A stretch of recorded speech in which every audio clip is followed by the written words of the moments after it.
which you all know, but I'm going to talk about it briefly, and then I'll talk about quality management systems, and I will also be discussing comparing our quality management standards for Nigerian schools with ISO. I will speak just briefly about it. I will introduce ISO 21001 and also discuss ISO 21001, including its potentials in my educational management. Now, quality in education. In the context of education, quality is very important. It must be expressed amongst our learners, amongst our learning environment, in the content that we provide for learners and lecturers, tutors, or teachers, in the processes we follow within learning institutions. This could be teaching processes. There could be other processes like admission processes, exam processes, administrative processes. Quality must be part of these processes. And of course, there are educational outcomes. Why are we here? I mean, why are schools set up? There are expectations in terms of governance, in terms of developing the individual, in terms of the community. There are different expectations. Quality is about meeting our customer needs and exceeding their requirements. That's what quality is about. And simply put, quality could just be described as fit for purpose. So we're running a curriculum. We've set up processes. We have a learning environment.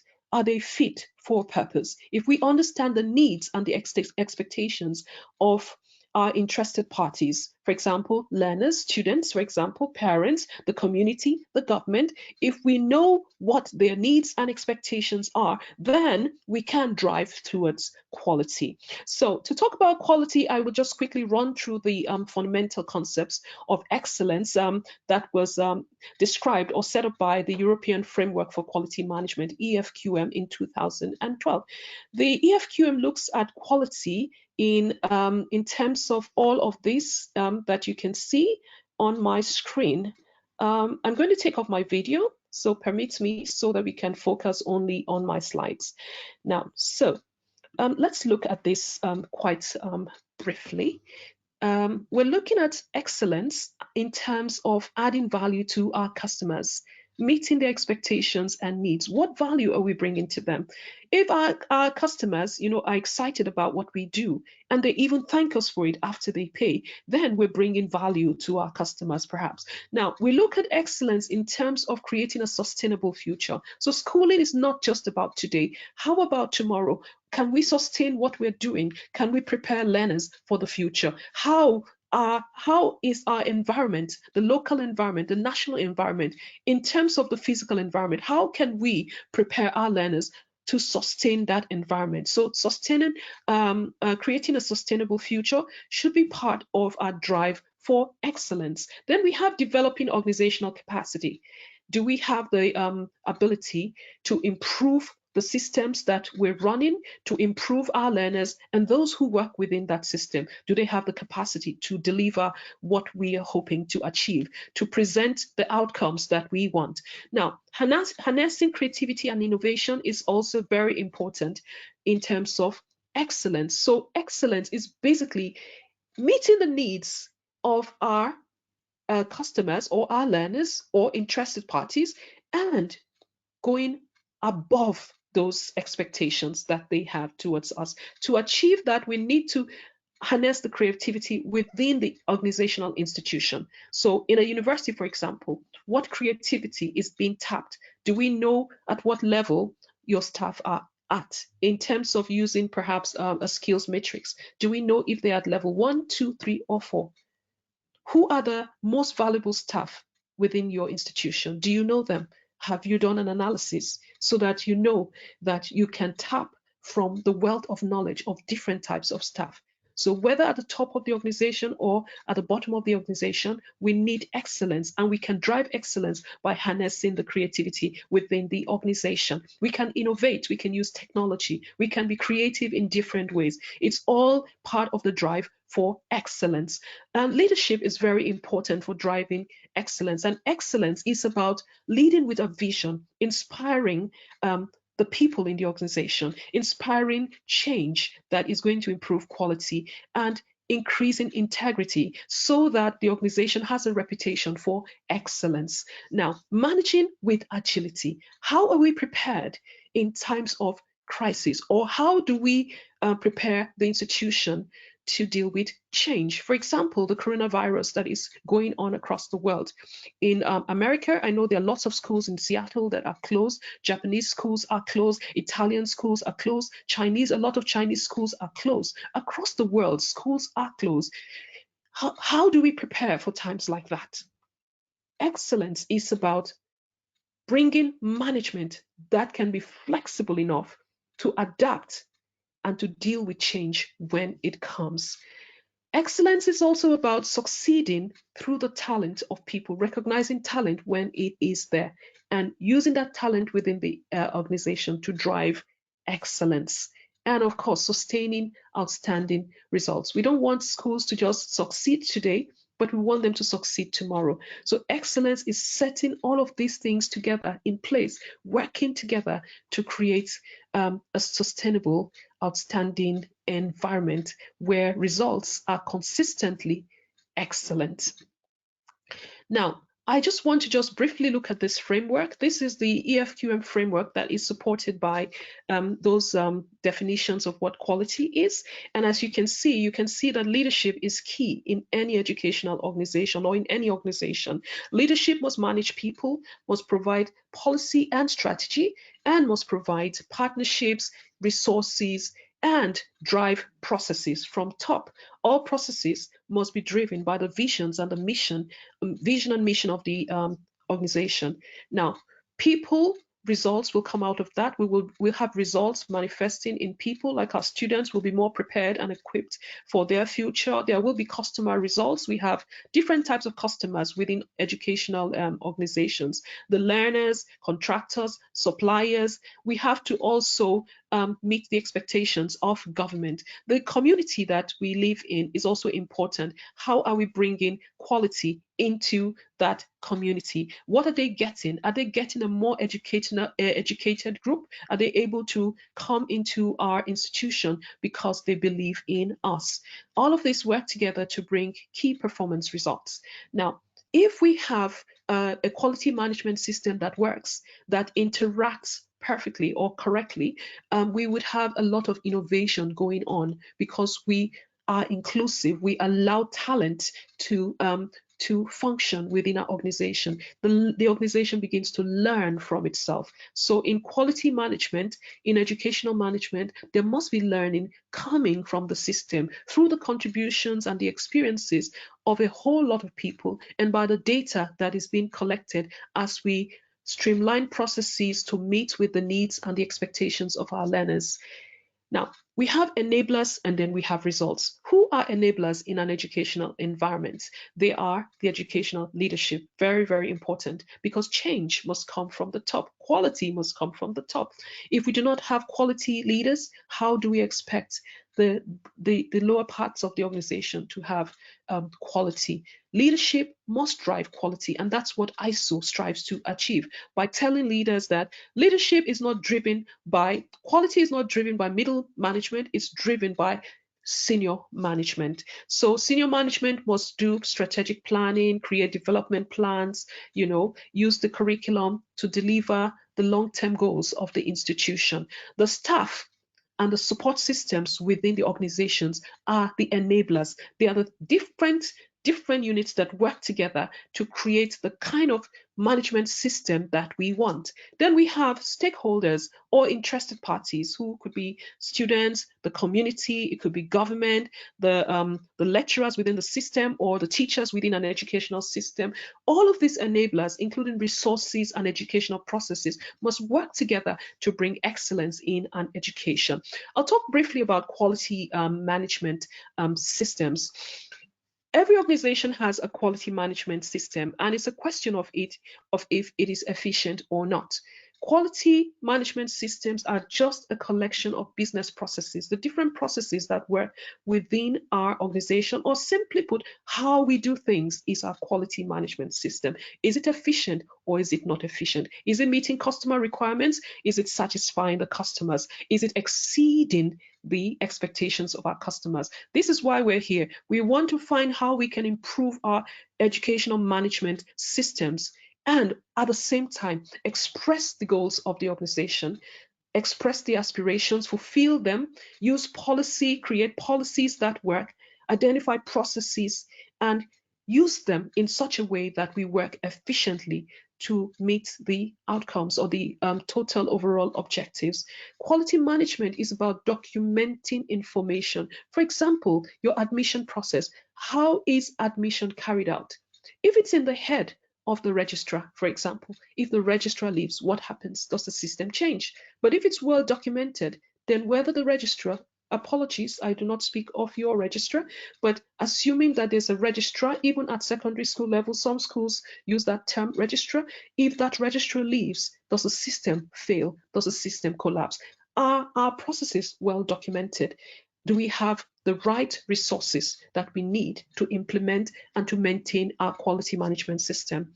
By the way, ISO 21001 does not use QMS, which is used for businesses, for educational systems. It uses the word educational organization management system. So EOMS is used to describe quality management systems in education.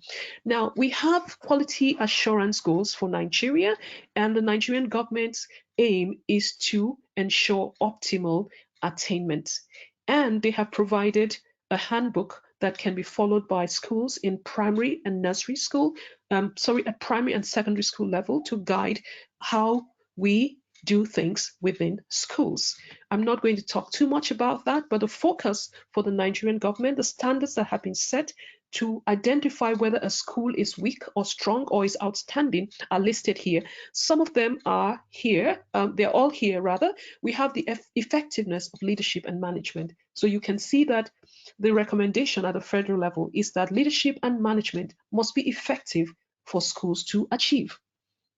So we also have the standard for learner skills and participation. The government has standards for looking at the curriculum and the activities that take place through the curriculum. There's also learner achievement, teaching and learning, and the quality of the learning environment. They're fantastic standards, and you can find them on the internet. It's free to download. Just Google for National Education Quality Assurance Handbook for Basic and Secondary Education in Nigeria. It was published in 2016. It's free, it's there, and it's an excellent material that you can engage with. I am able to interpret documents, so if you're able to interpret the document, you would find that it's quite a good guide for schools to adopt, but that's for primary and secondary schools. However, there are limitations to the standards that government has given us, because whereas it highlights management and leadership as being key, it does not provide guidance on how to meet the standards. How can we have effective management and effective leadership? That is missing from the standard, and we are left to find that how ourselves. It assumes the school is an island. I'm not apologizing. I'm an academic. I am just interpreting the standards so that we can improve and learn from it. It does not focus on interested parties. The local community, the different parents and all of that. It doesn't really talk about how we should engage with stakeholders. Now, it overlooks the fact that we have a quality management system and we need to improve it. Okay, it disregards sustainability. So whereas we're giving guidelines on academic issues like curriculum, teaching and learning, environment, it does not discuss the ability of the school to sustain itself and to respond to change. It does not highlight the placement of the school within a political, social, or economic context. It does not highlight the service culture that brings customer satisfaction. It does not highlight how operations should be carried out in the school. Its focus is on standards for academics, okay, and the environment and the attainment for pupils. It does not provide clear guidelines for continuous improvement. So whereas it's a beautiful document, and I actually like it. I've been able to extract standards from it and turn them into gap analysis checklists with which we can check if schools are meeting the standards for outstanding. But it has some of these limitations. But when you compare that to ISO 21000, ISO 21000 actually provides us standards that cover operations, cover stakeholder engagement, cover all of the things that we're likely to meet within an educational management system. So an overview of ISO 21001, it was published in 2018, and it was after consultation with hundreds of leaders in education across the world. And it was also with consultation from different standards organizations across the world. It was carried out over a period of a few years and finally published in 2018.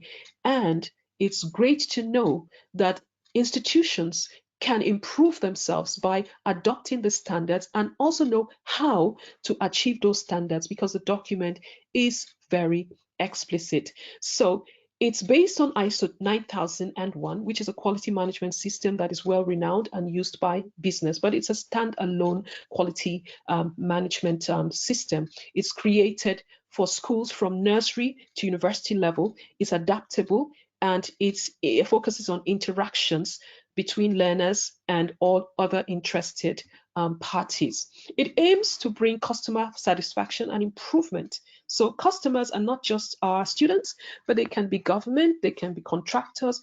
It covers all of the engagements we make with them. It's generic, so it can be applied across board. It is built for any organization that uses a curriculum. That's the key thing about ISO 21001. And of course, it specifies the requirements for an educational organization management system. So by looking at the document, you can tell if you're meeting the requirements for an institution like yourself, or an institution even at the nursery level. There is a different document for nursery, but generally it covers secondary, primary, and university level.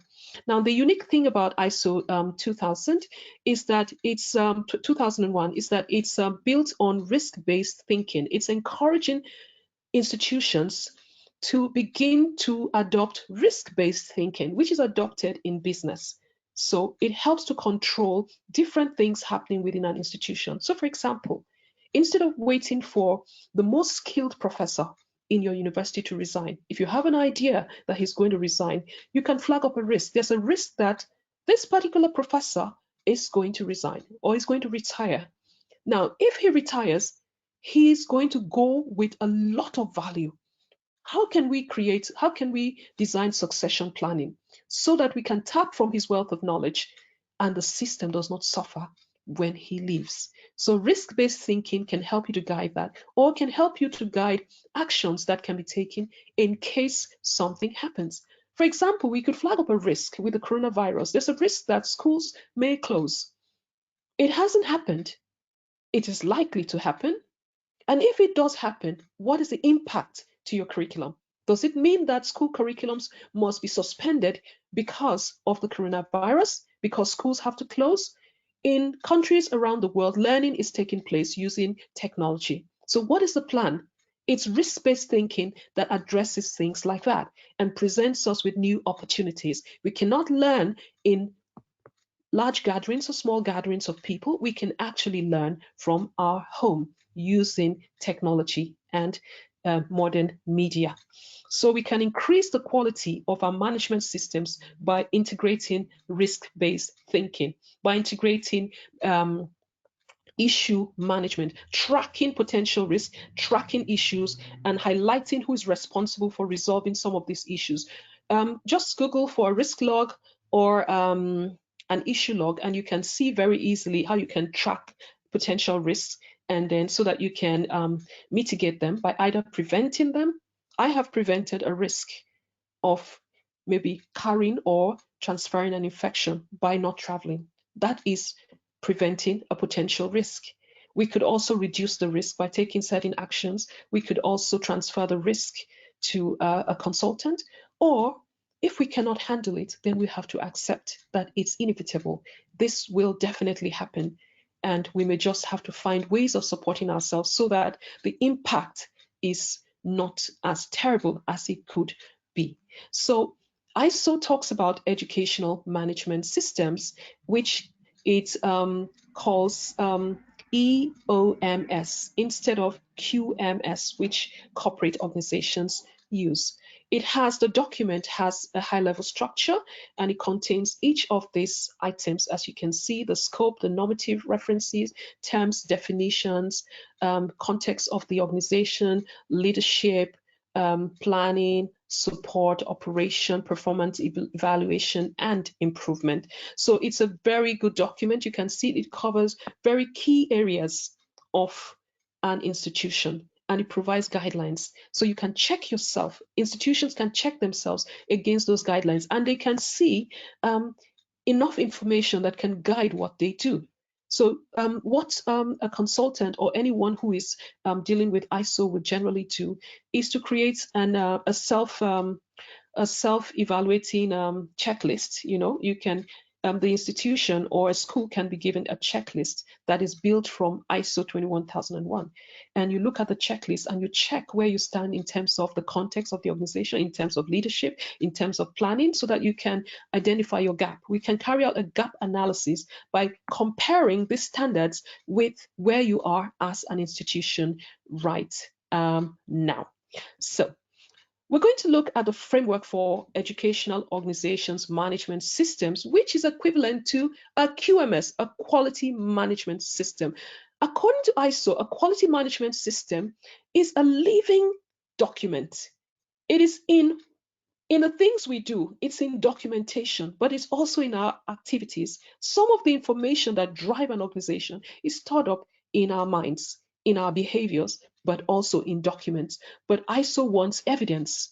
We want evidence that these standards are existing within an organization and they are driving the organization to provide excellence and improvement.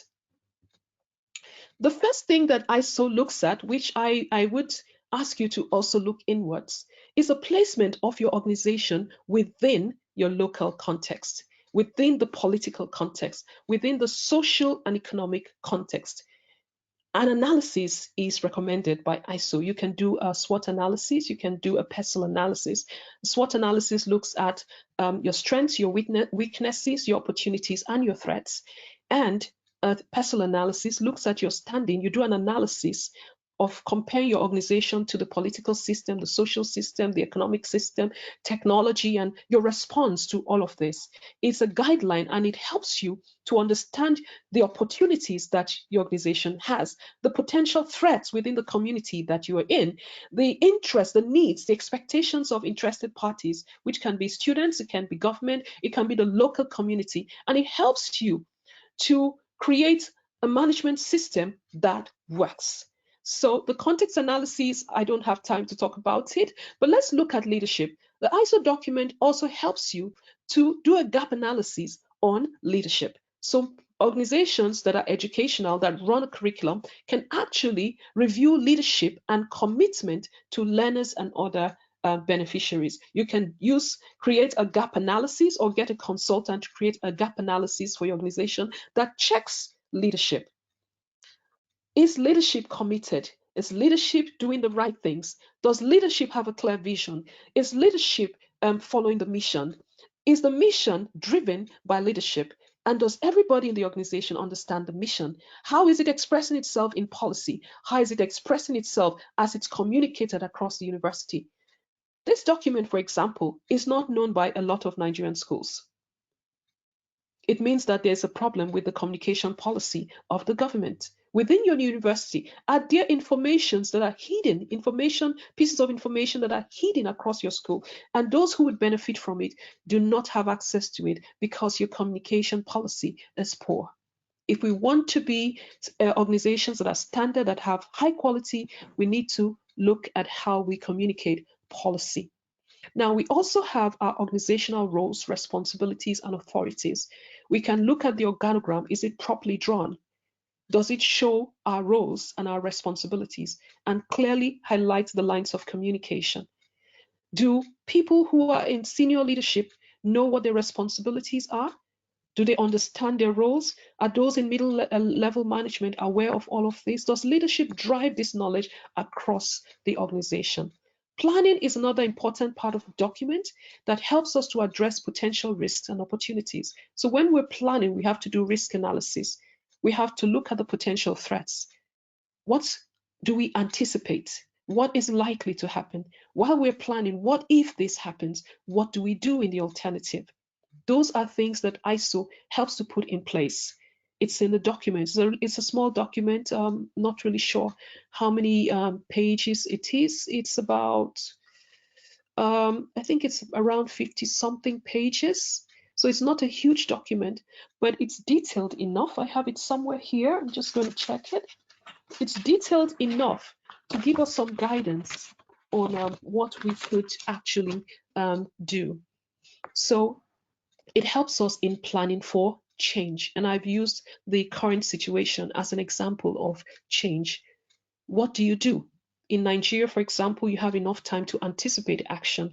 What action should be carried out at this time?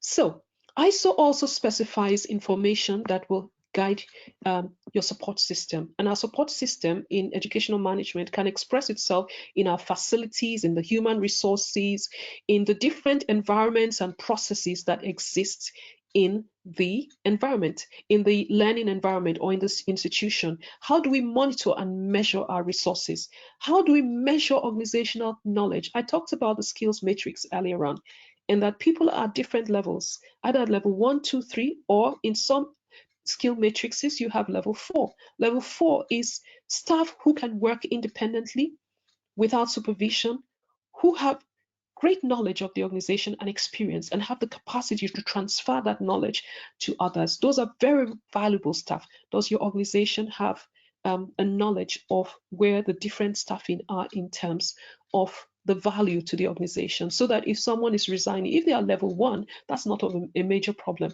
But if they are the highest level, you know it's going to have a very huge impact on your school. So ISO may not tell you to use the skills matrix, but it encourages you to use some of these analysis, you know, like the SWOT analysis, the PESTEL analysis, using the skill matrix, the RACI matrix. These are all management tools that you're encouraged to use to make sure that things are in place. So ISO is going to help you check all of this. And operations was not mentioned, you know, is not usually mentioned by most governments when it's providing standards for schools. But the reality of educational management is that operations is key. What are the requirements for educational products and processes? Your educational products, for example, are the materials learners engage with, the equipment, the activities we do, the exercises, the exam scripts, exam papers, reporting, etc., etc. And there are lots of processes. So what are the requirements? We can measure what we are producing or what we're doing with the standards that ISO 21000 talks about. So what changes? If we want to make changes to requirements, what is the process? There are guidelines in the document that tell us what to do. How do we control external suppliers and the provision of processes or products or services from the outside? These are all in the document. It also deals with performance evaluation. So it encourages monitoring, measurement, analysis, and evaluation. So ISO will give you standards on internal audits. It will provide you with information on what should be in your organization. And you can measure the organization with all of this. So if it's not there in your organization, for example, if there are no management reviews being carried out in the school or in the institution, it's something that you can put in place, because management reviews drive the organization. When top management can set up goals for the term or for the session, goals and objectives, so that value comes from the organization and brings improvement every year, so that we can sustain value or change. The document also talks about improvement and shows us, gives us the opportunity to examine the institution. How do we track non-conformities? So because all of these represent standards, we've reviewed the standards in ISO, and the document breaks down into different sections, showing what items need to be within the organization. So anything that is not conforming with the standard is called a non-conformity. And then we need to take corrective action to address it. For example, in the context of curriculum monitoring, I have, for example, because ISO will not provide you with the tools, you have to identify tools for yourself. I have curriculum monitoring tools I've designed with Google Forms, and we can have them on phones. And a head teacher or a principal or a curriculum monitoring group, a small committee within the institution that is monitoring the delivery of the curriculum, can easily just click on 7 different questions, and we can check how the board is being used. We can check how learners are responding to the experience. We can get learner feedback from the lesson. We can get we can check the teaching approaches. We can even do checks on children's classwork and their homework. We can check the registers in the school, the attendance registers. We can track, the submission of lesson plans and the weekly diaries for school institutions. All of these are available. We can do this because we have technology. It could cost me a few millions to create an app, or I can use Google Apps free to create this little checklist that I can use to identify non-conformity. Now, when they are identified, we have a corrective action document which puts the name of the teacher, and then we put what was the non-conformity, and then we identify the objectives for that teacher. And then we have a meeting with the teacher to say, okay, we need to address this. How do you think we can do this? And the teacher contributes. So how are we going to secure this? The teacher gives the ideas. It's all written down, and the teacher is allowed to go and improve.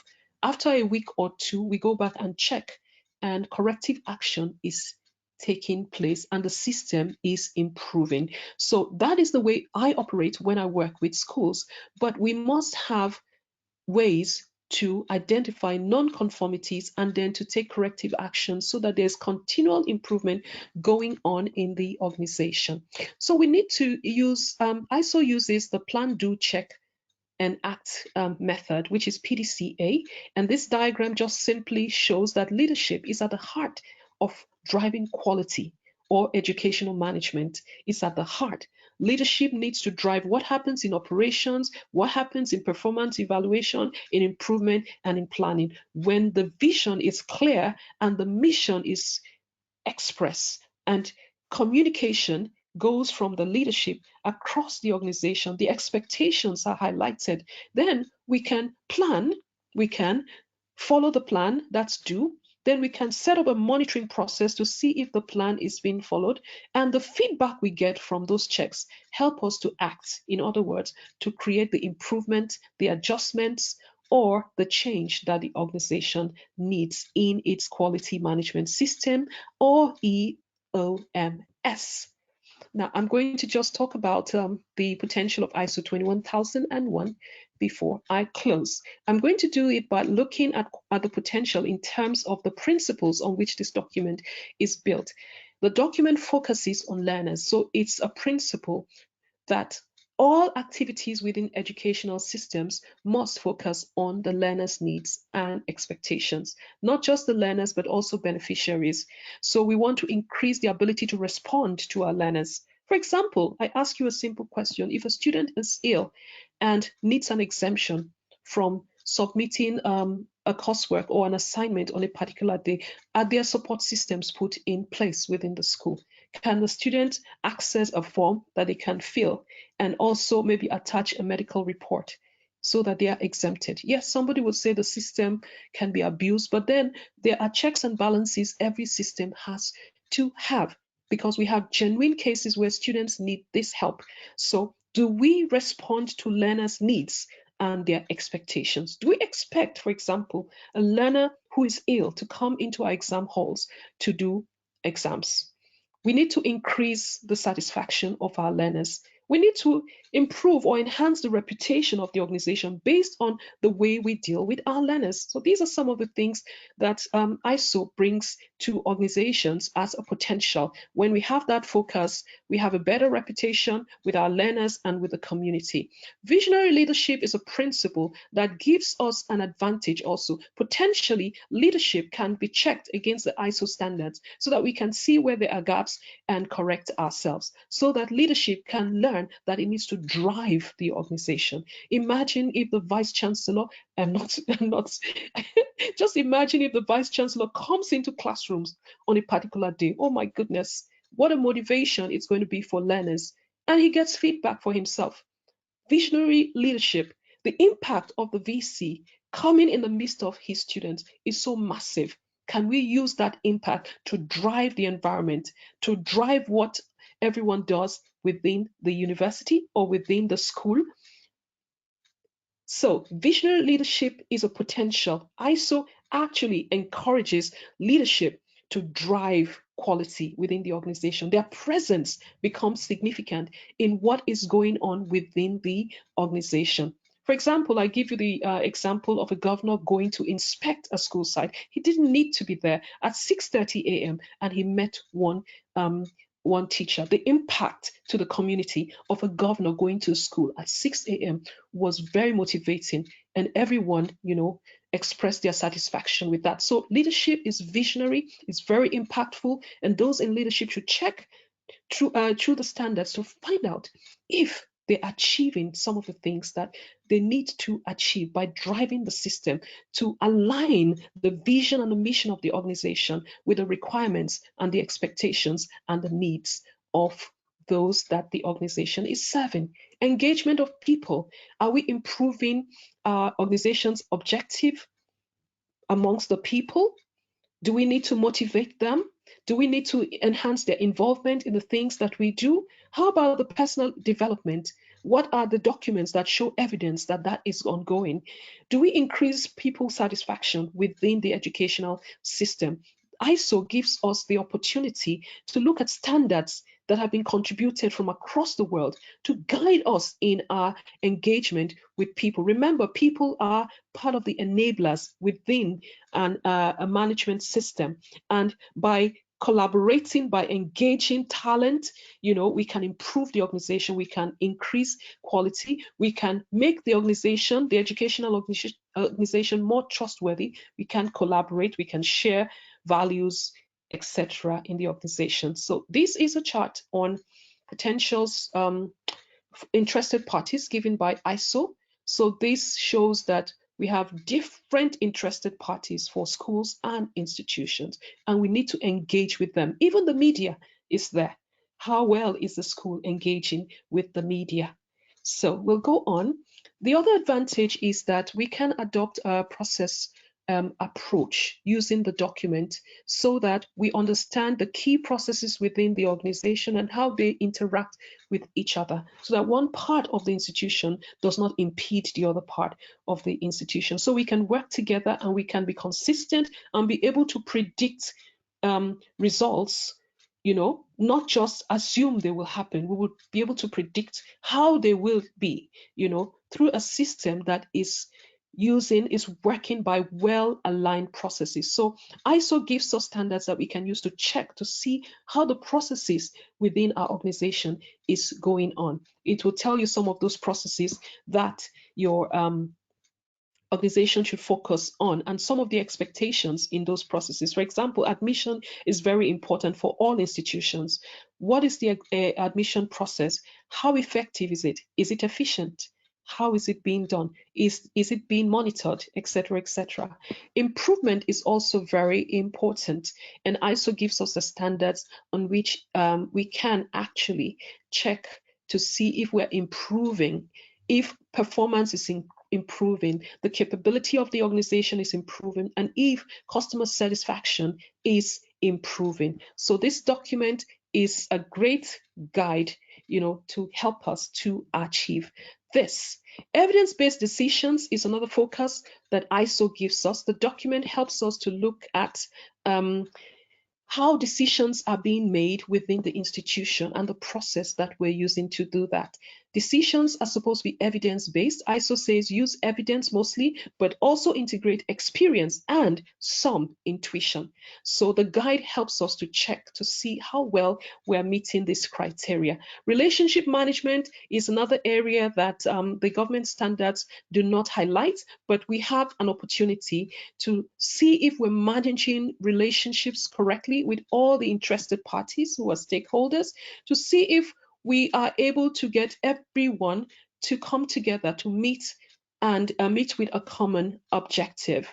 So the document helps us do this. I do not have time to give details from the document, but I have enough time to identify the principles like this, social responsibility, and how it can advantage us. It can help us to improve our reputation within the community. Schools highlight social responsibility. Some schools do that for children. We should do it for universities. For example, your RAG day is done by the student union body. The university can also get involved in other aspects of social responsibility because it increases the perception from outside about your institution. It brings respect when people know that you're socially responsible and your students are also doing that. It will reduce costs. It will cost saving. It will mean efficient resource management. Why? Because social responsibility is an aim that is driven from the leadership down across the organization. Accessibility and equity, I'm rounding up now. We want to have management systems that are inclusive, that does not prevent certain people from coming in. So I would ask, what are your provisions for special needs? Is there fairness? For example, if a student fails, what is the procedure? Is it working? These are the things that ISO will guide institutions and schools to manage so that we can deal with a diverse population and have a process of cross-fertilization of ideas in order to innovate and improve learning. And very importantly, ethical conduct in education is very important for institutions because we're not only teaching skills and knowledge, we're also teaching attitudes. We're preparing citizens. The document helps you to check the institution. Are we reducing losses? Because we have ethical conduct integrated into our processes. Are we reducing corrupt activities within the organization? Is the image of the university becoming enhanced or is it going down? Are staff motivation, morale improving? These are checks that ISO will be doing if you decide to adopt the standards in your school. Now, data security and protection are in the document. It helps us to manage our customers' data, for example, our students and all the data that we use. We live in a society where this is so important. When I put my card inside an ATM, it interacts with my data. How are we protecting our students' data, contractors' data? How are we dealing with deletion of data, preventing loss of data? How can we gain the confidence of our learners if we know that, for example, their email addresses are not being sold to somebody through an unscrupulous staff? These are things that are in the ISO document, and they help us, they guide us to ensure that we are following the standards. Please Google for ISO 21001, and I would recommend that everyone or every institution should try to get the document. Once again, thank you so much. I really do apologize for not being physically present. It's been my pleasure to discuss ISO 21000. The document, I think it costs somewhere around in pounds, it's probably about 150 something pounds. So it's not such an expensive document, but I can assure you it's a worthwhile document. You can take it and extract from it the standards that you need in each of those levels that I have discussed: operations, and all of those things, planning, context, the context of the organization. You can extract and create a checklist in which you can go from department to department, checking if you are complying with the standards that have been highlighted and designed for education. They're adaptable. They can be used at primary level, at university level, and at university level. It's a brilliant document, and I do recommend it to everyone who is gathered here. Once again, thank you very much for coming, and have a great conference. Bye.